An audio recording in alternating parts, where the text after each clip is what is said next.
اینجا استودیوی خبری افغانستان اینترنشنال تیوی هست. درگیری ها میان حماس و اسرائیل وارد مرحله پیچیده تر شده است. حملات هوایی و راکتی در چندین منطقه ادامه دارد و گزارش ها از افزایش چشمگیر تلفات غیر نظامیان خبر می‌دهد. در همین حال تلاش های میانجیگرانه توسط قطر و مصر برای برقراری آتش بس تا اکنون به نتیجه قطعی نرسیده است. سازمان ملل متحد هشدار داده که وضعیت انسانی در برخی مناطق به مرز فاجعه نزدیک شده است. از سوی دیگر نگرانی‌ها از گسترش این درگیری به دیگر کشورهای منطقه نیز افزایش یافته است. جنگ میان روسیه و اوکراین همچنان ادامه دارد، اما وارد فاز تازه‌ای از جنگ‌های تکنولوژیک شده است. در روزهای اخیر حملات گسترده پهپادی با موشکی از هر دو طرف گزارش شده است. زیرساخت‌های انرژی، پل‌ها و مراکز نظامی از اهداف اصلی بودند. اوکراین اعلام کرده که توانسته بخشی از حملات را دفع کند، اما خسارات قابل توجهی وارد شده است. در مقابل روسیه نیز از پیشروی‌های معدود در برخی مناطق شرقی خبر داده است. کشورهای غربی همچنان حمایت نظامی و مالی خود را از اوکراین ادامه می‌دهند، موضوعی که تنش‌ها را در سطح جهانی افزایش داده است. در ایالات متحده آمریکا رقابت‌های سیاسی با نزدیک شدن به انتخابات ریاست جمهوری شدت گرفته است. نامزدهای اصلی در حال برگزاری کمپاین‌های گسترده هستند و موضوعات مانند اقتصاد، مهاجرت و سیاست خارجی در مرکز توجه قرار دارند.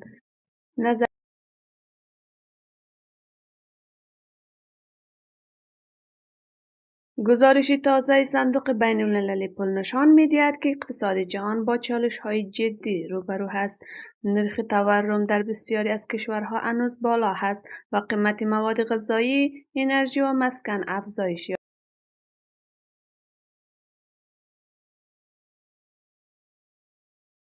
بانک‌های مرکزی در کشورهای مختلف سیاست‌های سختگیرانه‌تری برای کنترل تورم در پیش گرفته‌اند که این موضوع خطر رکود اقتصادی را افزایش می‌دهد.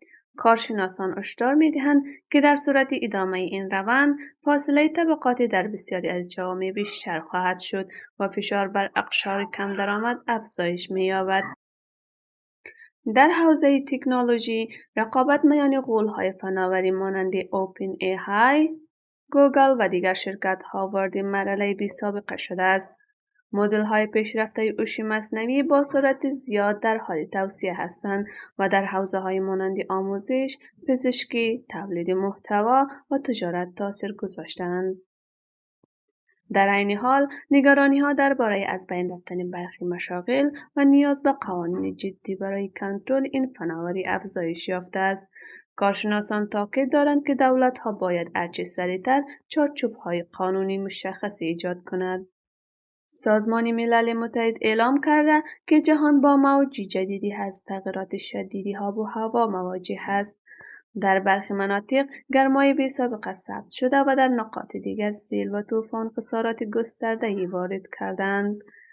دانشمندان هشدار می‌دهند که اگر اقدامات فوری برای کاهش انتشار گازهای گلخانه‌ای انجام نشود، پیامدهای جبران ناپذیر در انتظار جهان خواهد بود.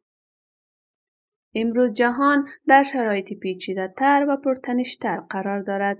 از جنگ‌های ادامه‌دار در خاورمیانه و اروپا گرفته تا فشارهای اقتصادی، تحولات سریع تکنولوژیک و تهدیدات محیط زیست. این رویدادها نه تنها بر کشورهای درگیر بلکه بر آینده کل جهان تاثیر خواهد گذاشت. جزئیات بیشتر این رویدادها را در برنامه‌های بعدی با ما همراه باشید.